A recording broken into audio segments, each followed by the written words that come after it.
Shabbat Shalom, Saints of the Most High, and welcome to the Messianic Torah Observer's Sabbath Thoughts and Reflections. I'm Rod Thomas, and I want to thank you for fellowshipping with me here on this blessed day of rest. For it is here that we gather every Shabbat to delve into Jehovah's eternal words of life, his instructions in righteousness, which is our constitution and the very foundation for our covenant relationship with the Creator of the universe. And as always, beloved, it is our hope, trust, and prayer that this installment of the Messianic Torah Observer's Sabbath Thoughts and Reflections finds you, your families, and fellowships well and blessed. Before we dive into today's discussion, let's open with prayer. Abba, Father, Jehovah, our Elohim, hallowed is your holy and righteous name. It is a name above all names. You are beautiful in every aspect of your being. You're awesome. You're fearsome. You're all in all. You know the end from the beginning. There is no one like you. So we're thankful, Father, for this set-apart day of your week. We're thankful, Father, that you've given us the insight and the desire to keep this set-apart day as you instructed in your word. So we ask, Father, that you make us ready to receive and worthy to keep this day. It is a gift, and we treasure it. So, Father, in this post, in this discussion today, we ask that you open our eyes to see and ears to hear the things you have for us, as well as, Father, that you help circumcise our hearts through your Spirit to enact the things that we glean from this truth. Forgive us of our shortcomings and anything we've done to offend you and your Torah. Bless our family, especially those, Father. We ask that you will bring those in our family who may not be in covenant with you, that need to be saved, that need to enter into covenant. We intercede on their behalf, that you open their eyes to see them, that the scales drop from their eyes,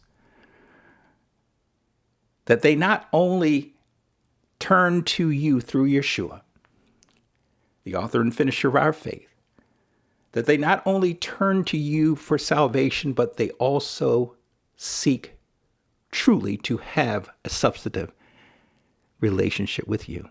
We love you, Abba. Oh, how we love you. And we give you the praise and the glory and honor you so justly deserve this day, this blessed day. In Hoshua we pray. Amen, amen, and amen. Well, before we begin our reading discussion this week, I wanted to add just a thought to last week's post entitled, How Do We Know If We Have Been Chosen to Be in Covenant with God? Now, if you've not had the opportunity to read or listen to that post, I would encourage you to do so, even though it was based primarily on last week's Torah reading.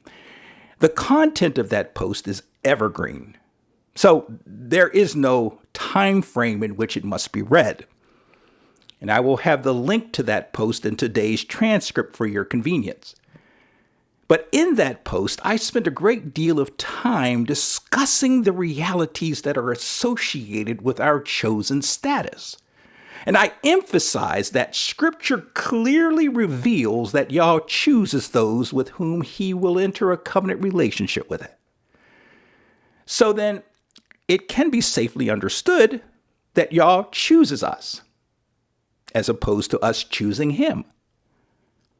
But what I failed to mention in that discussion, however, was the fact that one's chosen status doesn't mean that one gives up, or for that matter, that one loses their free will.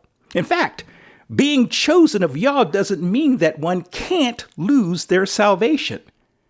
In other words, chosen doesn't mean that one can't forfeit their chosen status. Scripture provides ample examples of those who have and will forfeit their chosen status. Yisrael. Yisrael was chosen of Yah. Yet they broke covenant with him, and Yah purged many, save the remnant. In purging the many, Yah made room for the Gentile to be grafted into the chosen people, the commonwealth of Yisrael. And this is borne out in Romans chapter 11. Moshe was chosen to lead the people into the promised land, but he messed up and forfeited that opportunity. Yehoshua chose Judas to be a disciple, but in the end, Judas betrayed Yehoshua. Yochanan, or John the Revelator, wrote that those who were chosen, but who also failed to overcome, resulting in their name being blotted out of the Lamb's Book of Life. Revelation chapter 3, verse 5. And also check out along that line, Revelation chapter 21, verse 27. And there are, of course, several other examples that support my point.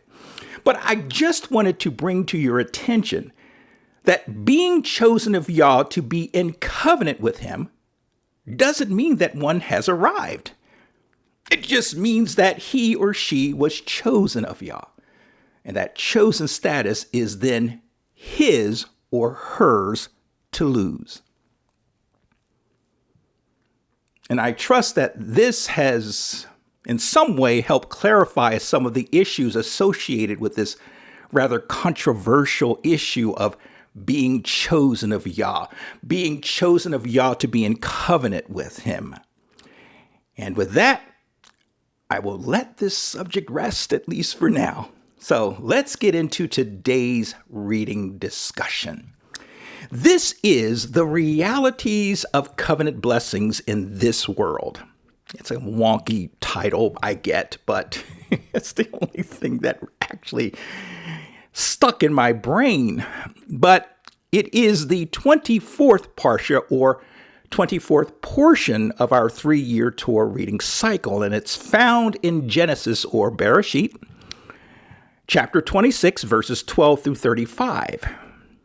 We will be covering the entire reading today, as the entire reading touches upon various aspects of the realities of covenant blessings in this world, or rather, despite the evils of this world. Covenant blessings despite the evils of this world. As in our previous Sabbath Thoughts and Reflection discussions, I'll be referencing Robert Alter's translation of the text from his The 5 Books of Moses publication. Now, our reading today consists of a number of themes, a number of key concepts that I want us to keep an eye open for. And those themes and key concepts include covenant. Imagine that. We've been talking about covenant nonstop, it seems. The miraculous in the life of the covenant believer, miracles that happen by virtue of a believer, of a covenant keeper's life, by virtue of the individual being in covenant with Yah, the miraculous. Operating in covenant in the midst of strife. Yah's people, Yah's covenant people, operating in that covenant agreement during strifeful or perilous or challenging times. Blessings, in particular, abundant blessings, both material and spiritual blessings.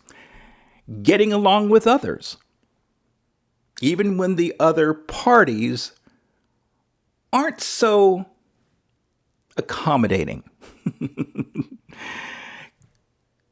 Confirming the reality of covenant in our lives. What are the things that people on the outside can see that indicate we are in covenant relationship with the creator of the universe?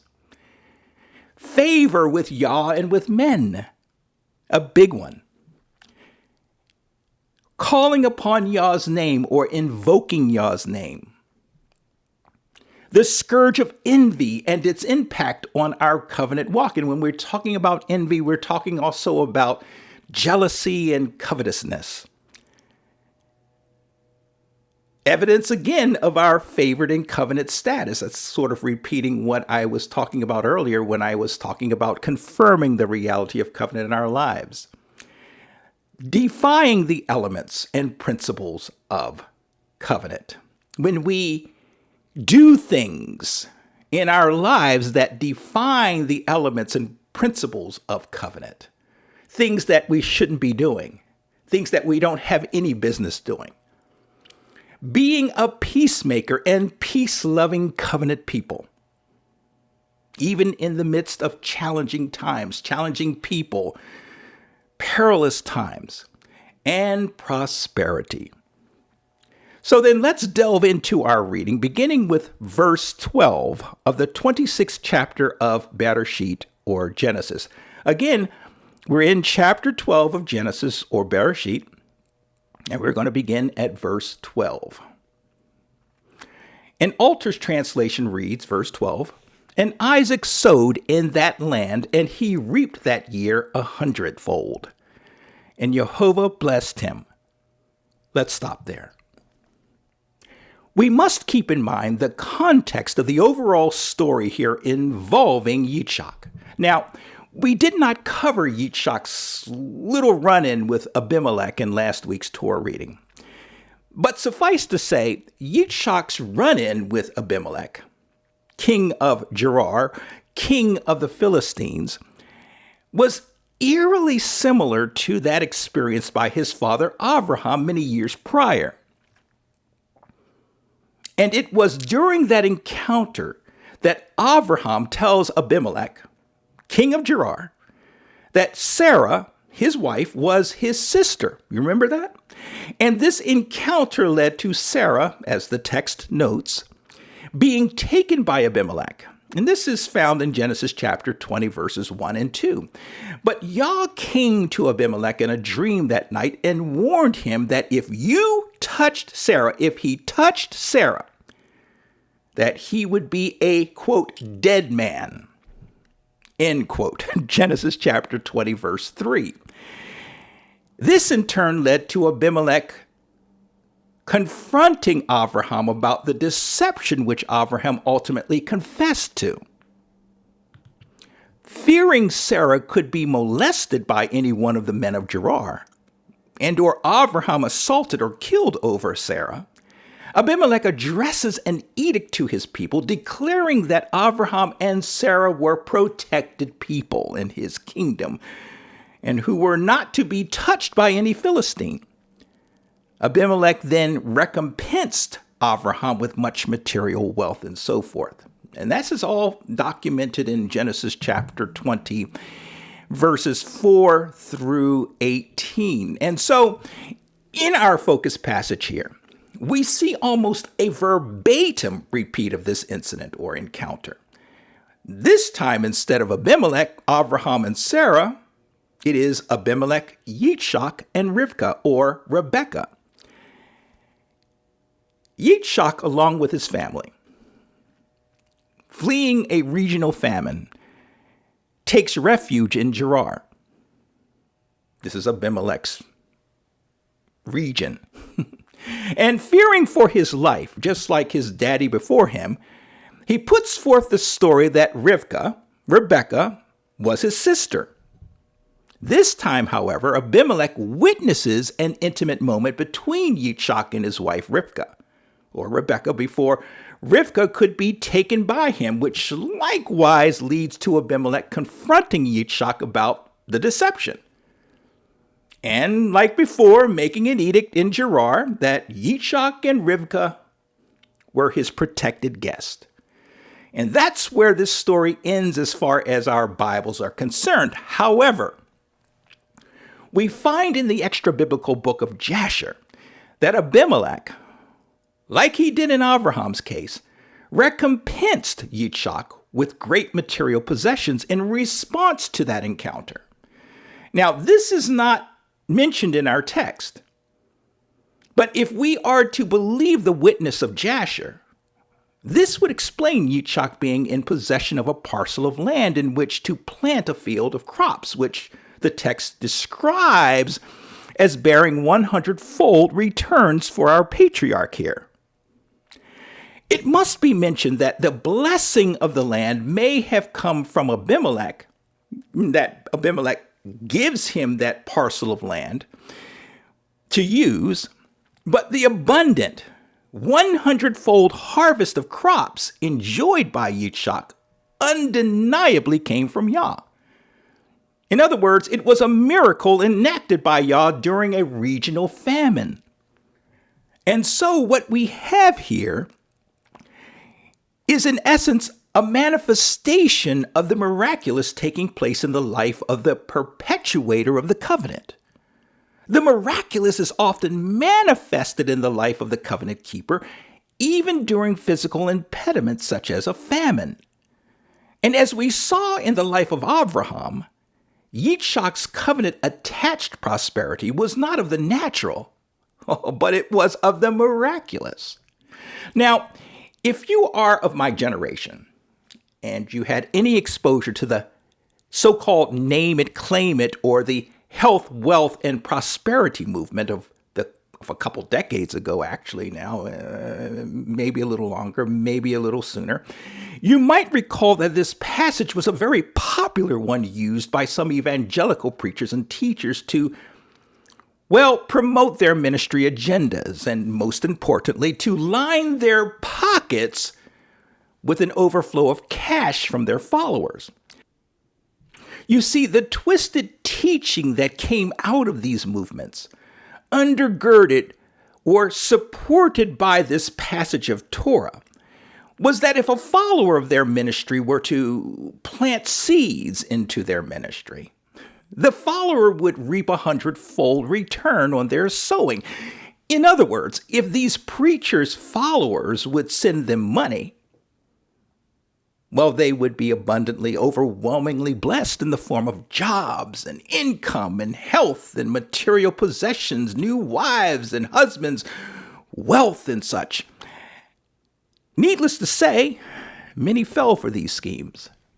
Many gave all they had in anticipation of getting so much more back from God for their sowing of financial support of these, what I call jack-legged ministries. But all the while, unfortunately, these false teachers became disgustingly wealthy from their manipulation of Torah. Many of these same deceivers are still at it even today. But these charlatans will ironically reap what they've so devilishly sown. These will no doubt have their place in the lake of fire for their intentional twisting and manipulation of Yah's word, for no other purpose than to enrich themselves. You see, it isn't rocket science to see that this passage of our reading has nothing to do with such foolishness as the name it, claim it, or the health, wealth, and prosperity perversion. What this passage teaches Yah's elect is that Yah will abundantly bless those whom he establishes a covenant relationship with. It should also go without saying that any material blessings that come to us by virtue of our covenant relationship with Yah is overshadowed by abundant spiritual blessings. In other words, we may not receive much in terms of material wealth in this life that is directly tied to our covenant relationship with Yah, but rather the one operating in covenant is to expect a different kind of blessing. In fact, we are told by our master Yehoshua Messiah, to, quote, lay up for ourselves treasure in heaven, where neither moth nor rust doth corrupt, and where thieves do not break through nor steal, end quote. Matthew chapter 6, verse 20, the KJV rendering.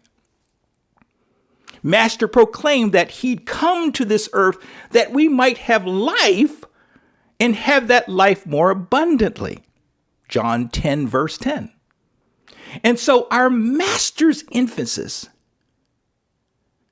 was placed on the spiritual benefits of covenant as opposed to the material. Master went so far as to tell some of those who wanted to become his disciples and follow him that they sell their material possessions and give their proceeds to the poor first, as a witness that they've given their all to follow him. Matthew chapter 19, verse 21. So important was our master's focus on this transition from the material to the spiritual that he assured his disciples, and this is recorded in Mark chapter 10, verse 30. Mark chapter 10, verse 30, the English Standard Version, which reads, "Truly I say to you, there is no one who has left house or brothers or sisters or mother or father or children or lands for my sake and for the gospel, who will not receive 100-fold now in this time, houses and brothers and sisters and mothers and children and lands with persecutions, and in the age to come, eternal life." So we see somewhat of a shifting from the physical to the spiritual in terms of covenant-originated blessings. The patriarchs of our faith received abundant blessings by virtue of their covenant relationship with Yah in the form of material wealth, divine health, and security. Deuteronomy chapter 4, verse 40. Deuteronomy chapter 5, verses 16 through 18. Deuteronomy chapter 12, verses 25 through 28. And Deuteronomy chapter 19, verse 13. So as long as they being the patriarchs, as long as they kept covenant with Yah, which included them keeping and walking in Torah, they would be abundantly blessed in all areas of their lives, generally materially blessed. And we see this manifested through the Tanakh. For whenever Yisrael walked in covenant, they were individually and nationally blessed. Whenever she broke covenant with Yah, she suffered famine, abject poverty, sickness, and even death. But this shifting in emphasis in terms of blessings is embodied in Shaul, Paul's teaching that Scripture teaches us kingdom concepts from a natural perspective first. And then we are led to understand the spiritual applications of those same kingdom concepts. And this is supported in 1 Corinthians chapter 15, verse 46.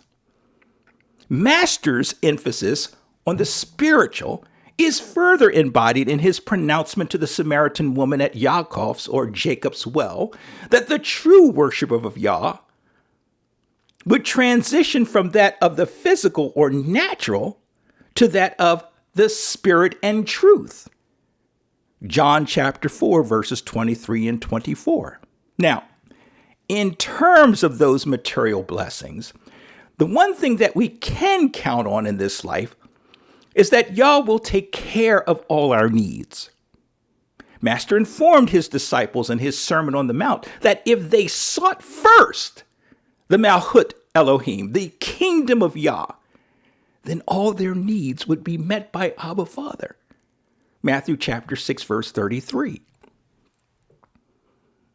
Am I saying now that Father won't bless his chosen ones with material blessings in the here and now? Absolutely not. For I'm a witness. I'm a testimony to this myself. Are we, Hillary and I, materially blessed or bountifully prosperous? Not by any stretch of the imagination, but I can say without equivocation that Abba fulfills all our needs and then some. Praise Yah, from whom every blessing flows, brethren. Let's continue on with our reading. Picking up at verse 13. And the man being Yitzchak, the man being Isaac, and the man Isaac became ever greater until he was very great. Verse 14. And he, Yitzchak, Isaac, had possessions of flocks and of herds and many slaves, and the Philistines envied him. Let's stop here.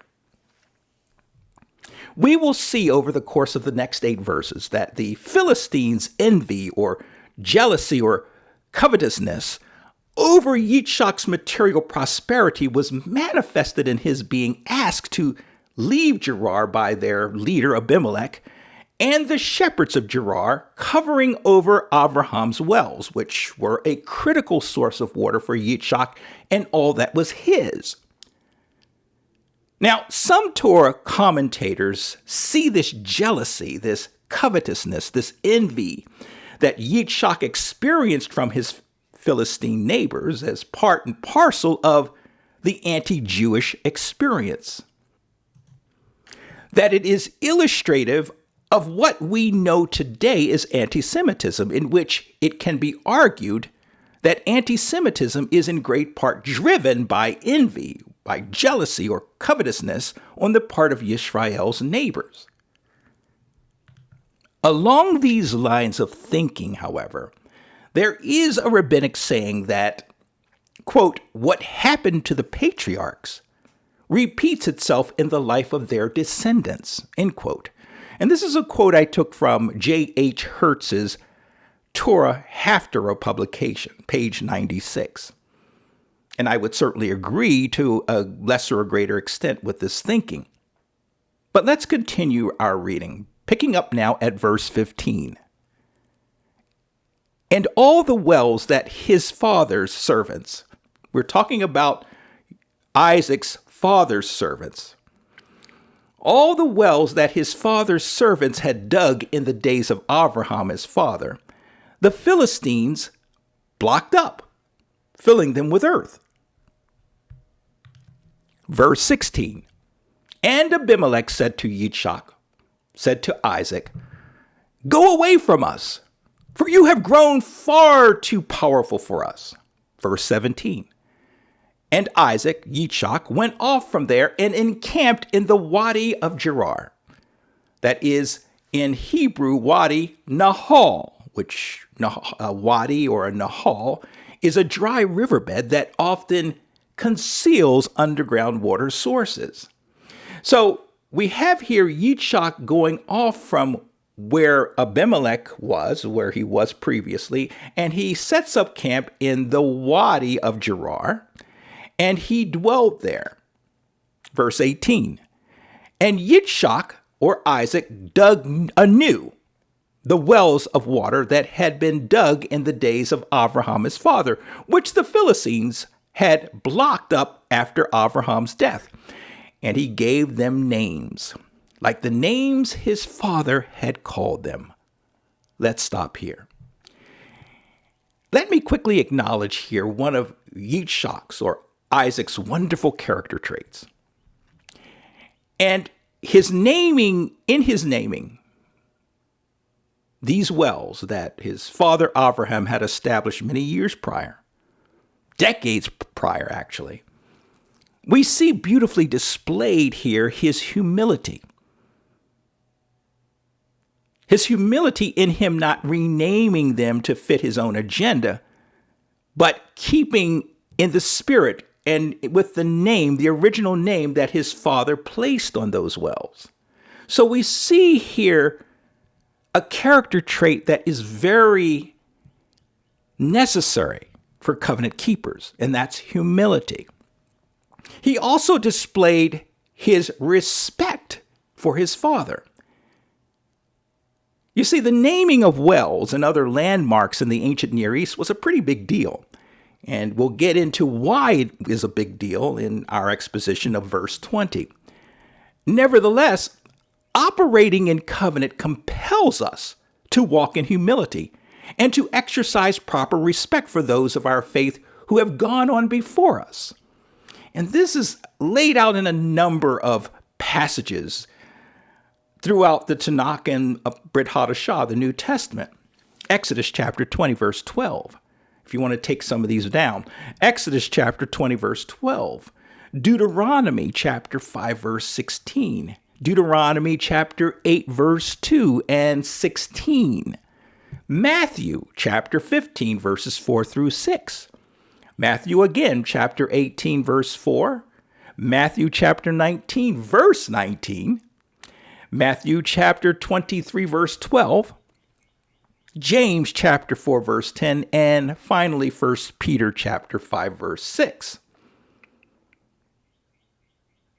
Operating in covenant, compelling us to walk in humility and exercise respect for those of our faith who have gone on before us, it keeps us grounded. And it keeps our hearts properly focused on what is important and where we need to go. And it ultimately leads to our inheriting the earth. This according to Master in Matthew chapter 5, verse 5. Let's continue on, picking up at verse 19. And Yitzchak, or Isaac's servants, dug in the wadi, and they found there a well of fresh water. In some English translations, a well of fresh water is translated as they found living water. Verse 20, and the shepherds of Gerar quarreled with Isaac's shepherds, Yitzchak's shepherds, saying, the water is ours. And he called the name of the well Isaac. Isaac being contention, for they had contended with him. Let's stop here. Ancient Near East wells served a critical, an obvious purpose for a village and tribe. They did require, however, a moderate amount of upkeep to avoid a buildup of silt and collapsing on itself. Because of the critical purpose that these wells served in the very existence of ancient Near East villages and tribes, it was not unusual for conflict to break out between competing villages and tribes for these precious water sources. And this is, in essence, what we're seeing played out here in this and the next couple verses. Interestingly, the naming of wells was the primary means of claiming ownership of a parcel of land in the ancient Near East. And so it followed that once the name of a well would have been fully established, as in the case of all the wells Abraham had established in his day, ownership of those wells could easily be determined and respected by the people in that region. Or not, as in this case. Regardless, the naming of such wells also was generational, in that ownership was passed down through the family line. So, what these quarrelsome shepherds were saying in their covering over of the wells that Abraham, Yitzchak's father, had dug, was something to the effect of, quote, if we can't have the water, well, nobody should, end quote. This is what some might call scorched earth mentality, especially from the perspective that water in that region meant the difference between life and death in many cases. This could also be viewed as a very early, primitive manifestation of terrorism perpetrated against Yah's covenant people. This version of nascent terrorism was envy, jealousy, or covetous driven. And we know that Torah prohibits his people from being envious or jealous or covetous of others. Romans chapter 1, verses 29, 1 Timothy chapter 6, verse 4, Titus chapter 3, verse 3, and James chapter 4, verse 5. Now, jealousy from a Hebraic perspective has to do with the suspicion or knowledge a husband might have towards his wife's infidelity. Abba recognized that jealousy is one of the strongest passions a man, or for that matter, a woman, could experience. Numbers chapter 5, verse 14, and Proverbs chapter 6, verse 34. Interestingly enough, Abba does not prohibit such emotion. He referred to himself as being jealous by name. Exodus chapter 34, verse 14. As he was jealous over his beloved Yisrael. Deuteronomy chapter 5, verse 9. Deuteronomy chapter 6, verse 14. And Joshua chapter 24, verse 19. And he was also jealous of the land. Joel chapter 2, verse 18, Zechariah chapter 1, verse 14, and Zechariah chapter 8, verse 2. There is, in terms of Yah's righteous and just jealousy, this sense of a marriage covenant agreement that exists between himself and his bride Yisrael. However, his bride often played the harlot and broke the marriage agreement or the marriage covenant, invoking Yah's jealousy. Yah remains jealous over us, his beloved, under the auspices of the renewed covenant, to the extent that we've been called to have no other gods before his face. Exodus chapter 20, verse 3. Yochanan, or John the Revelator, instructed that his readers keep themselves from idols. 1 John chapter 5, verse 21. Keep themselves from idols so as to not invoke Yah's wrath and judgment, his jealousy. Shaul, Paul, described him and his oversight of the Messianic assemblies in Corinth as that of him being a husband to the assemblies, and that he was jealous over them with a godly jealousy. 2 Corinthians chapter 11, verse 2. It wasn't that he envied that which his Corinthian brethren possessed materially, but rather he was protective of them from the standpoint of ensuring that they would not be misled into teachings and doctrinal errors, and that they would remain faithful to his teachings. But the jealousy that we see displayed here in our Torah reading is one that Yah prohibits his elect to engage in. Exodus chapter 20, verse 17. As well as Deuteronomy chapter 5, verse 21, reads, "Thou shalt not covet thy neighbor's house. Thou shalt not covet thy neighbor's wife, nor his manservant, nor his maidservant, nor his ox, nor his ass, nor anything that is thy neighbor's." Shaul, Paul, instructed his Messianic Roman readers not to covet or be jealous of one another's possessions. Romans chapter 13, verse 9. You see, jealousy, covetousness, envy is probably one of the most insidious of sins.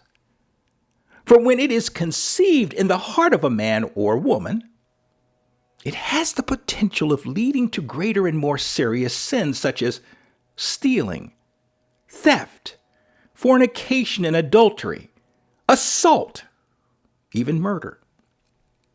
And that which we see these Philistine shepherds engaging in, that being their sabotaging Yitzchak's father's wells and him being forced out of Abimelech's region, began with envy, jealousy, covetousness, which was born out of them seeing Yitzchak, Isaac, as the text says, waxing great and being abundantly and miraculously blessed of Yah.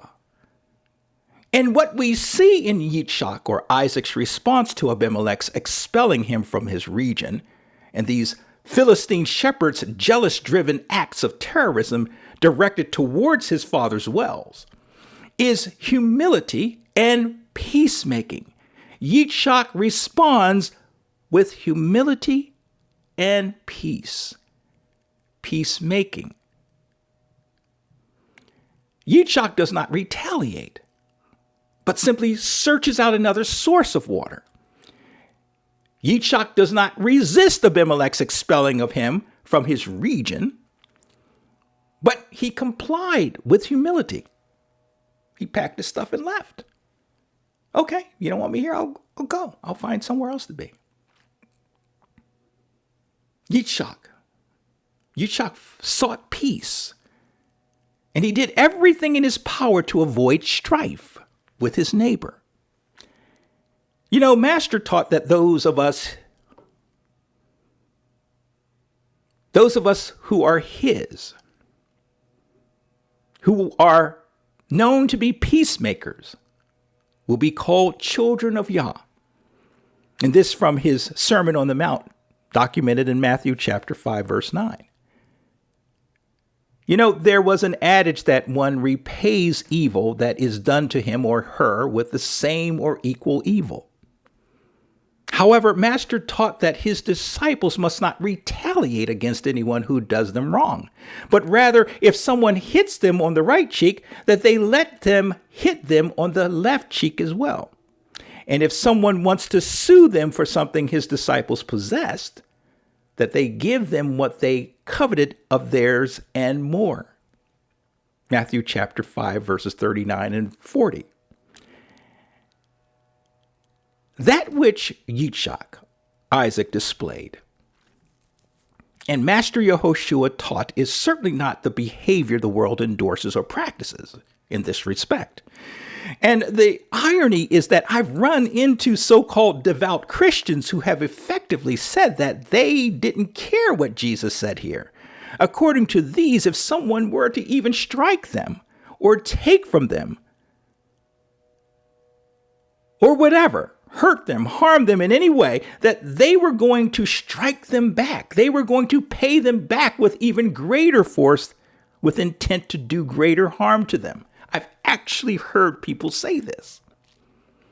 Or they cover up and say, well, that's not what Yeshua meant.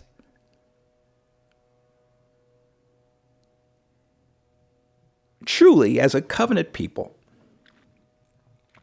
we are called to behave in accordance with Yah's Torah and Yehoshua's teachings and principles. And what we see played out here in our reading is Yitzhak, Isaac, as did his father, behaving and operating in covenant despite the natural temptation to retaliate against those that were terrorizing them. In a sense, I kind of think that Yitzhak realized that his substance and his sustenance and his well-being came exclusively from Yah. You see, no man gives what Yah doesn't allow. No man gives what Yah doesn't ordain or that Yah ordains or orders. And no man can outgive or outbless Yah. Yah's sovereign providence and his goodwill towards his elect will always overshadow the whims and agendas of man. Let's continue our reading. Verse 21. And they dug another well, and they quarreled over it too. And he called its name Sitnah. And it's translated as accusation or hostility. Verse 22. And he pulled up stakes from there and dug another well.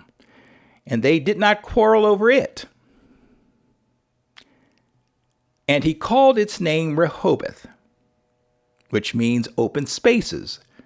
And he said, for now Yahweh Yahuwah, has given us space that we may be fruitful in the land. Verse 23. And he went up from there to Beersheba. Verse 24. And Jehovah appeared unto him that night and said, I am the Elohim of Abraham your father. Fear not, for I am with you, and I will bless you, and I will multiply your seed for the sake of Abraham, my servant. Let's stop here. Very key passage.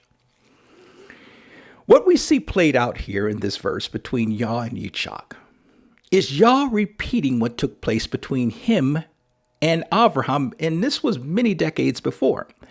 For it was immediately after Abraham had overwhelmingly routed, or as they say, routed, the Assyrian hordes that sacked the cities of the plain and kidnapped his nephew Lot that Yah's Torah tells us, and this is over in Genesis or Bereshit chapter 15, verse 1.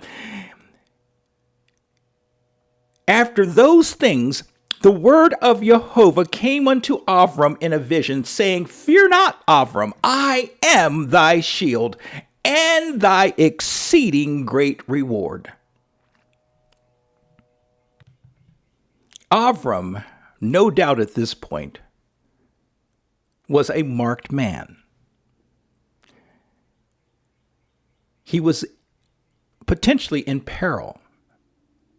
Not only was he immensely wealthy, as evidenced in Genesis or Bereshit chapter 13, verse 4, and in his encounter with the Melchizedek, as recorded in Genesis or Bereshit chapter 14, verse 18 through 24, but he was the known leader of the band of warriors that routed the Assyrian hordes that came against the cities of the plain. And this is recorded in Genesis chapter 14, verses 1 through 17. And it is not too much of a stretch to think that maybe Avram had some concerns being in such a vulnerable position in that region, for he had made a lot of enemies in that raid. So the reason Yah may have prefaced his pronouncement to him to fear not, Genesis chapter 15, verse 1, fear not. For Yah vowed by virtue of the covenant he was cutting with Avram that he would be Avram's shield, and he would be the source of Avram's continued prosperity. And we know this to have been borne out. Yah kept his word. No one harmed Avram, soon to be Avraham. He was protected of Yah. And so we see here in verse 24 of our reading that Yah tells Yitzchak, Abraham's son, also the same thing, stating to him that he, Yah, the Elohim of his father Abraham, was with him, and that he would continue to prosper him and perpetuate his seed. What a beautiful encounter Yitzchak had here with the creator of the universe. Yah essentially tells Yitzchak that he need not worry about those who set out to undermine his blessed existence in the land. For he, Yah, not only had his back, physically speaking, but he also intended to continue to prosper him by virtue of the covenant he'd established with his father Abraham. And not only protect and prosper him, but Yah would also perpetuate the covenant through him and his seed. All this Yah would do on Yitzchak's behalf despite the evil of the world around him. Another aspect of this verse that speaks so powerfully to me has to do with the phraseology Yah uses in his informing Yitzchak that he was chosen to perpetuate the covenant he'd made with his father Abraham. He tells Yitzchak that the covenant blessings he was receiving and would also later receive came by virtue of Abraham, his father. Yah says to Yitzchak that, quote, I will bless you and I will multiply your seed for the sake of Abraham, my servant, end quote. Indeed, in this case, the faithful obedience of the father, Abraham, was the thing that secured the son's blessings, the son being Yitzchak or Isaac. Abraham's faithful obedience perpetuated the covenant and all its blessing down to Yitzchak. So what does this say to us today, beloved? Well, personally, as a father of 3 grown children, I, being in covenant with Yah, can hope to expect that the blessings I receive from my relationship with Yah will in some form or another trickle down to my children. They may not enter covenant with Yah, although I desperately hope they will at some point. But by virtue of the mantle of covenant blessings Yah has placed over Hillary and me, some of those same blessings extend over to them. And I can certainly attest to this. My children enjoy blessings that I believe come to them in great part because of our faithful, obedient covenant relationship with Yah, our being Hillary and I. I truly believe that. Rav Shaul, the Apostle Paul, wrote of this to the Roman Messianic Assemblies, chapter 11, verse 29. For Yah's free gifts and his calling are irrevocable. Yah's free gifts and his calling are irrevocable. Or some translations say immutable. The love Yah has for those of us whom he has chosen and established a covenant with, it has no bounds. Those blessings, those gifts, those callings are immutable. I much prefer that word. They're immutable, says Bible commentator Matthew Henry. For Yah loves his chosen ones to the end. And so that love he has for us manifests in so many ways, including that of blessings being passed down to our children. For the sake of Abraham, my servant, I will bless you, Yah says. May it also be read, I will bless you and multiply your seed for the sake of Rod, my servant, to my children. Let's pick up at verse 25. And he, Yitzchak, Isaac, built an altar there, and he invoked the name of Jehovah. Some translations say, he called upon the name of Yah, and he pitched his tent there, and Isaac, Yitzchak's servants, began digging a well there. Let's stop here. This verse informs us of three things Yitzchak does that are tied to the covenant he had perpetuated. The first being he built an altar there in Beersheba. Now, the building of and the use of an altar or of altars by Yah's people served as a central place of worship for them in whatever region they dwelled. It served to recognize, at least in the heart and mind of Yitzchak, Isaac, the holiness, the set-apartness of the place, since it was the place where Yah affirmed the perpetuation of the covenant to and through him by Yah himself. Secondly, it was here, at this place, here in Beersheba, that Yitzchak invoked or called upon the name of Yah. Invoking or calling on the name of Yah in rabbinic circles means one's open proclamation of the knowledge of the one true God. And this is from Talmud sources. The Targum, which is Jewish commentary translation of Torah, reads, and he being Yitzchak, builded there an altar and prayed in the name of the Lord. The thinking here is that one in covenant with Jehovah Elohim worships, honors, and declares the reality of Jehovah, the one and only true and living Elohim, amid a people with opposing beliefs and the gods they worshiped. It was a sign of complete and total defiance of the people's pagan practices and beliefs, at least in that region. The combination of the building of the altar along with the covenant keeper's worship, which effectively could be called invoking or calling on the name of Yah, it served as sort of a poke in the eye of the patron gods of that region. And then 3, Yitzchak pitched his tent there in Beersheba. This served to lay his claim to the parcel of land there in Beersheba, which beforehand was unclaimed land. Not only was he establishing somewhat of a home there, but Yitzchak, by virtue of his covenant relationship with the creator of the universe, Yah's presence would be established there from time to time as well. Yitzchak and his Elohim, essentially, they brazenly came into the enemy's territory and set up shop, at least for a time. Let's continue our reading. We're at verse 26. And it reads, and Abimelech came to him from Gerar, him being Isaac, Yitzchak. Abimelech came to him from Gerar with Ahuzeth, his counselor, and some English translations for counselor read his friend. So Abimelech comes from Gerar with Ahuzeth, his friend, his counselor, and Phicol, captain of his troops. Verse 27.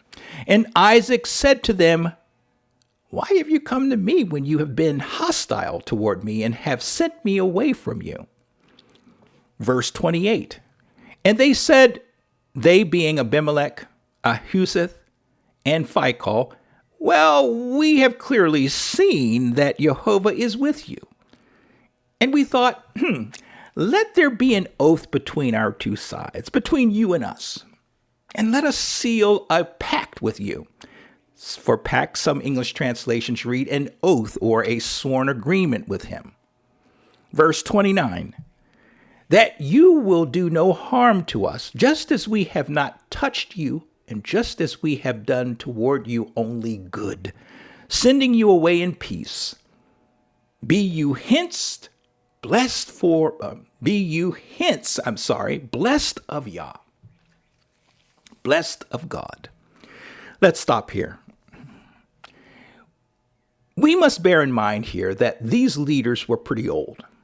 In particular, Abimelech and Phicol, who we may recall dealt similarly with Yitzchak's dad, Avraham, back in Bereshit, or Genesis chapter 21. So we're talking decades between that interaction, that encounter. And during that time, Avraham too was having to contend with disputes over what? Wells. Wells again. Wells in and around Gerar, around Abimelech's area. And it seems this was a never-ending generational problem in the region. And so here we go again, but this time with Yitzchak. But there's something about this Abimelech character that suggests he was at the very least knowledgeable of Jehovah. And maybe even he feared Yah to some lesser or greater extent. I doubt he worshipped Yah, and I'm almost certain he was a card-carrying pagan of the Canaanite pantheon of demigods. However, he knew which side his spiritual bread was buttered. And he recognized that, just like his father, Yitzchak had a relationship with Jehovah, that Yitzchak and all that he had was protected by Yah. It was prospered by Yah. It was perpetuated by Yah. And Abimelech obviously would have recalled that Yitzchak's and Abraham's God threatened his life when he had taken Sarah, Yitzchak's mom and Abraham's wife, into his house, having been deceived into believing she was Abraham's sister. This goes back to Genesis chapter 20.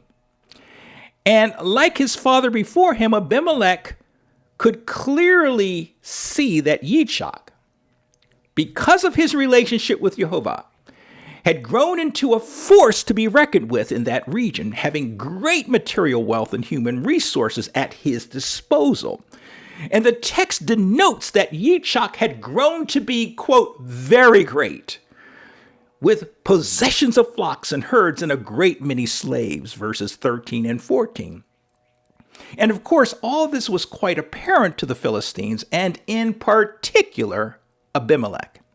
And so, fearing Yitzchak to be, I would go so far as to say, an existential threat to him and to his friends, we see him go to the patriarch with hat in hand, so to speak, to what? Strike a peace agreement with him. Obviously, he was taking into account how he mistreated him being Yitzchak, Isaac, by previously sending him away. And now there's this ongoing dispute over water sources, no doubt made him, Abimelech, start to think that maybe he needed to make amends with Yitzchak before things spiraled too far out of hand. It's funny how Abimelech takes credit for Yitzchak's well-being, knowing full well that it was Yitzchak's Elohim that brought about Yitzchak's well-being and prosperity. Thus, Abimelech caters to Yitzchak, and he plays into Yitzchak's blessed of Yah status. What's that adage? Keep your friends close, but keep your enemies closer. Maybe this is what Abimelech was playing out here. Nevertheless, even in the midst of Abimelech's political jockeying, Yitzchak, Isaac, remains a peace-loving man of Yah, which provides us an example of how we should operate in the world, regardless how troublesome people may be towards us. It behooves us to trust Yah and operate and promote peace. It was Shaul who instructed his Roman Messianic readers, and this is found over in Romans, of course, chapter 12, verses 14 through 19. Romans chapter 12, verses 14 through 19, and this is the KJV rendering. Verse 14, bless them which persecute you. Bless and curse not. Verse 15, rejoice with them that do rejoice and weep with them that weep. Verse 16, be of the same mind one toward another. Mind not high things being don't think yourselves better than others, but condescend to men of low estate. Condescending to men of low estate means somewhat close to associate yourselves with humble folk. And he continues, but be not wise in your own conceits, or rather don't be conceited. Verse 17, recompense to no man evil for evil. Provide things honest in the sight of all men. Verse 18, and this is the kicker, if it is possible, as much as lieth in you, live peaceably with all men. Verse 19, dearly beloved, avenge not yourselves, but rather give place unto wrath, or rather leave the situation to Yah's handling. For it is written, vengeance is mine, I will repay, saith Yah. Master instructed that we be salt in the earth, and in so doing have peace one with another. Mark chapter 9, verse 50. And certainly, Yitzchak displayed all these virtues in his handling of the ruffians in Gerar. Let's pick up at verse 30. And he, Isaac, Yitzchak, made them a feast, and they ate and drank. Just a quick note, in this meal that Yitzchak made, well, it was a common ancient Near East practice and tradition that after business and relational deals were struck, you would have a meal to commemorate it. And the meal validated the agreement that was made between the participants of that agreement. I just wanted to put that there. Let's pick up at verse 31. And they rose early in the morning and swore to each other, and Isaac or Yitzchak sent them away, and they went from him in peace. In peace. So peace was perpetuated here. Verse 32. And it happened on that day that Isaac's, Yitzchak's servants came and told him of the well they had dug, and they said to him, we have found water. We found living water. Verse 33, and he called it Sheba, or Sheba. I think it's Sheba. Therefore, the name of the town is Beersheba to this day. Just to mention here, staying true to the ancient Near East practice, this is of the naming of water sources. Yitzchak's naming of this new water source is tied to the oath that Yitzchak made with Abimelech, although Sheba means 7. So this naming of the water source also commemorates the peace deal that he struck with Abimelech or his Philistine neighbors. But we see here that Yah honors Yitzchak. And he honors the covenant he had with him by providing him a viable, this time undisputed water source. Let's pick up at verse 34. And this now is a shifting storyline. So we've left Yitzchak and we're transitioning for 2 verses. Our remaining 2 verses of our reading, we shift storylines. And it reads in verse 34, and Esau was 40 years old, and he took as wife Judith, the daughter of Beeri the Hittite, and Basemeth, the daughter of Elon the Hittite. Verse 35, and they were a provocation to Isaac, Yitzchak, and to Rebekah or Rivkah.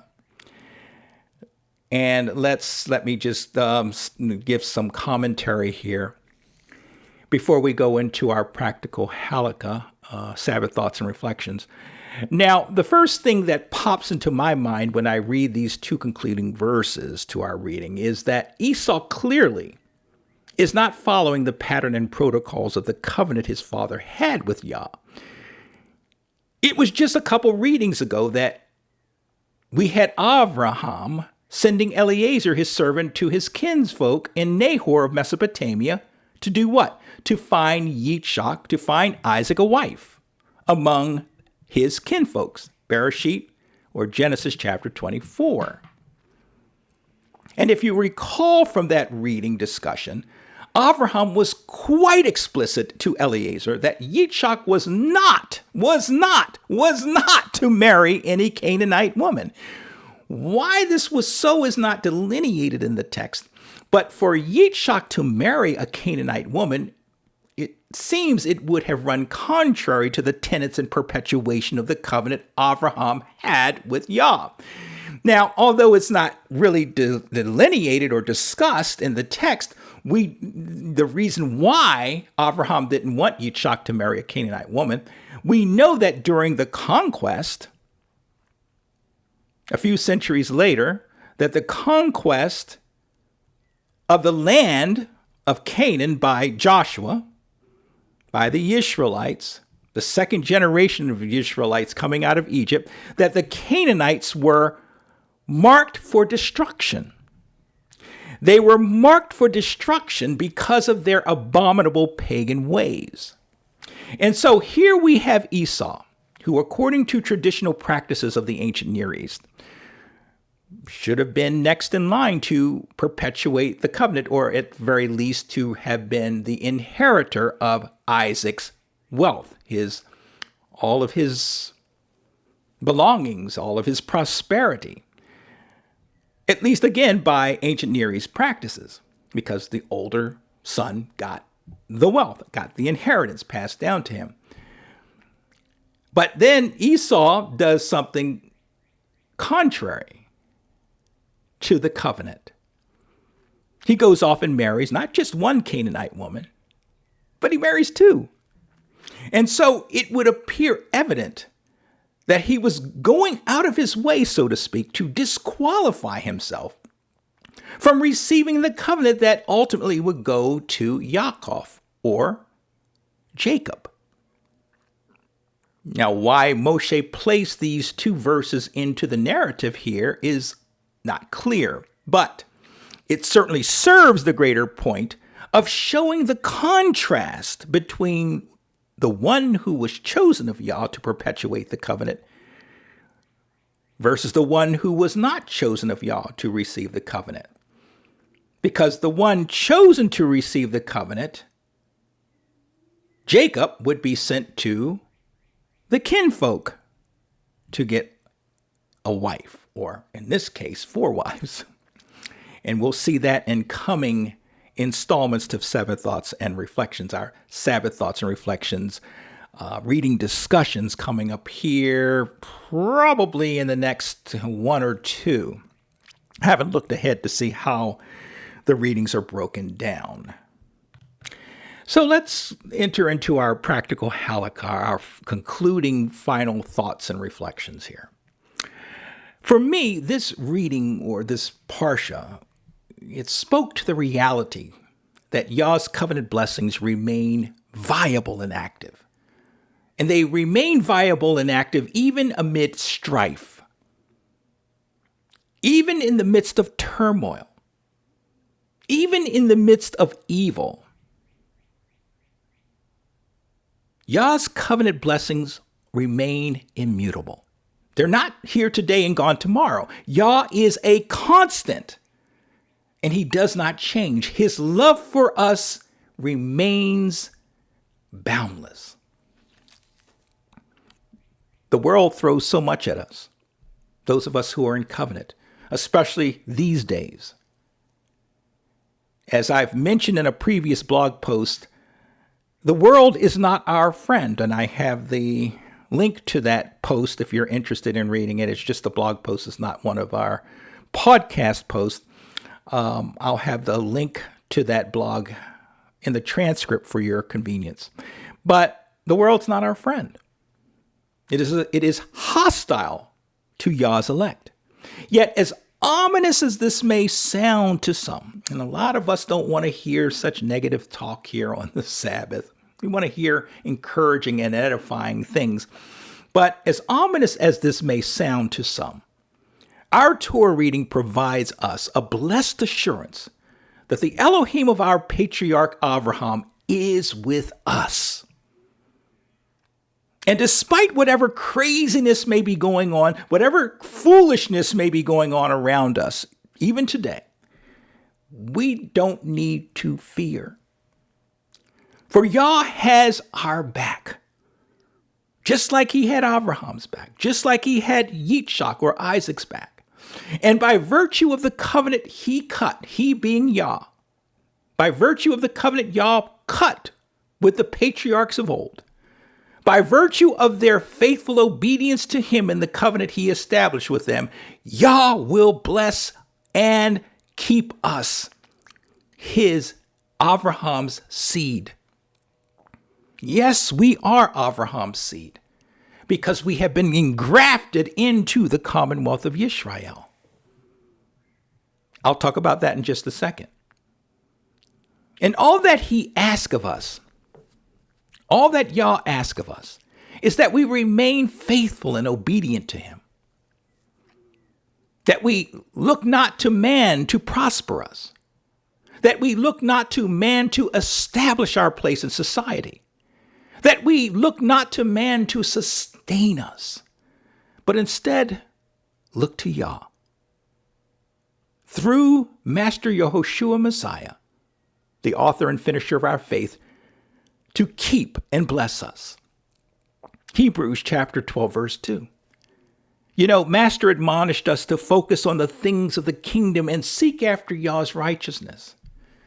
And in so doing, Yah will provide for our every need. Matthew chapter 6, verse 33. Matthew chapter 6, verse 33. So Yah will keep us and Yah will bless us. And sometimes he'll do it in miraculous ways. But during these turbulent times, my friends, so many of us have had to lean on this righteous truth. Some of us have had our livelihoods threatened by the world because we refuse to bow a knee to Baal. Yet through it all, Yah has brought us through and blessed us in the process.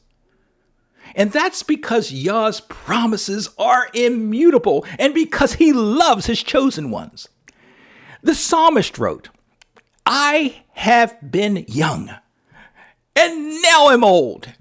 Yet have I not seen the righteous forsaken, nor his seed begging bread. Psalm chapter 37, verse 25. Oh, the blessings that we may have realized during the storms of this life may not have been exorbitant or noteworthy by the world's standards, but they were exorbitant by kingdom standards. If not but for the peace of Yah that reigns in our lives, that passeth all understanding, Philippians 4:7. If not but for Yah meeting our needs when there were no visible realized resources to do so. If not but for Yah's Ruach, Yah's precious Holy Spirit, filling us with his joy, Romans chapter 15, verse 13, even when there is sadness and misery and despair all around. If not but for Yah's divine health and healing, even when those around us are falling and failing and dropping like flies. If not but for Yah keeping and blessing our children despite their refusal to hearken Yah's salvation covenant call. Despite the world seeking our demise often, it's Yah's Ruach, Yah's Spirit, dwelling within us that compels us to operate in peace and to uphold the tenets of the covenant he established with our forefathers and with us. Our Torah reading also, I should say, emphasizes to us that when we trust Yah and when we are obedient to his instructions and his leading, we can expect Yah. We can expect Yah to bring about a 100-fold return in our sanctioned efforts and our endeavors. No, I'm not talking about sending Yah's money to those who promise great wealth, prosperity, and health in return. I'm talking about those things that Yah sanctions and leads us to do. Those things that we're supposed to be doing. Those things that we set out to do for the kingdom. He will prosper it. Those things that we do in alignment with our covenant relationship, he will prosper it. He will grow it. You know, in the midst of a regional famine, it was Yah who directed Yitzhak, Isaac, to not go to Egypt. In other words, don't go the route that the world would expect him to take in order to escape the famine. But instead, Yah told Yitzhak to dwell in the land which I shall tell you of. Sojourn in this land, and I will bless you. Chapter 26, verses 2 and 3. And so Yitzhak was faithful and he was obedient to do what Yah instructed him to do. And look what happened to him. Yah prospered him. Yah prospered him so much that it spurred or created or incited envy, covetousness, jealousy amongst his Philistine neighbors. And Isaac's faithful obedience led to his reaping 100-fold in his planting endeavors, verse 12. It led to Yitzhak becoming exceedingly wealthy in the land, chapter 26, verse 13. Verse 13 of our reading. It led to him amassing flocks and cattle and a great household as well, verse 14. And most importantly, it led to Yah perpetuating the covenant he'd made with Abraham through him, verse 24. Now, did Yitzhak's blessings come about without any challenges? Of course not. We just got done reading it. In fact, it came with a great deal of strife and contention with his Philistine neighbors, because these folks went out of their way to make Yitzhak's life challenging, miserable at best. I mean, when you're toppling wells, water sources, critical water sources, it's a very serious thing that we may not appreciate without really understanding the importance of these wells. But Yitzhak remained at peace and rested. Rested not in the ways of man, which would have been to recompense evil with evil, but he rested and he operated in the ways of Yah, which brought him even greater blessings. And this says to us that if we are willing to walk and operate obediently and faithfully in covenant, well, we stand to realize blessings, some of which we can't even imagine or fathom. And those blessings do not come by virtue of how wonderful a person we may be. And some of us are really nice and cool people. But Yah does require us to be obedient and trusting of him in the process. But Yah will bless us materially and spiritually because he promised to do so. We are Yah's chosen, set apart ones. We were once described as wild olive branches that have now, under the auspices of the renewed covenant, become grafted branches into the commonwealth of Yisrael. And in so being, we are eligible to partake of the root of the fatness that is the covenant promises and blessings Yah established with Yisrael. So let us walk in that reality, brethren, and expect the blessings which are part and parcel of our great inheritance. all praises to Yah, from whom all blessings flow. Well, I pray that you were encouraged, that you were empowered by this reading discussion today. And it is my hope, trust, and prayer that you will endeavor to higher heights and deeper depths in your walk with Messiah. And may you take full ownership of the covenant that has been perpetuated to and through you, all the while glorifying and imaging our Heavenly Father in all the earth. And so, beloved, until next time, may you be most blessed, fellow saints in training. Shabbat Shalom, Shavua Tov. Take care.